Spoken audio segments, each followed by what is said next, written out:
Dingin nggak nih malam? Enggak Pak, aman.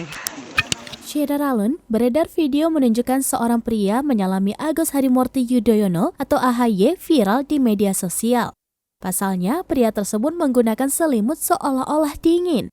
Padahal ia menyembunyikan gambar wajah Puan Maharani yang ada di depan kaosnya. Terlihat AHY sedang berjalan untuk menyapa para pengunjung yang lain di pinggiran Danau Toba. Seorang pengunjung menggunakan selimut duduk sambil berlagak kedinginan. Ia lalu mengulurkan tangannya dan menyalami Ketua Umum Partai Demokrat. Pria tersebut bersama rekan-rekannya kompak menjawab bahwa cuaca tidak dingin.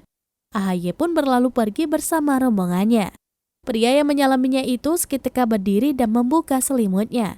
Ternyata ia menggunakan baju dengan gambar wajah Puan Maharani dari Partai Demokrasi Indonesia Perjuangan atau PDIP. Bahkan kaos tersebut bertuliskan relawan Juang Puan Maharani.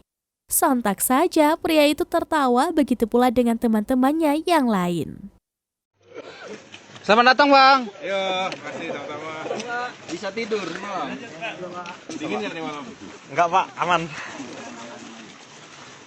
Aduh. Buka. Ngali. Buka baju. Ada penyusup. Ngali udah buka baju.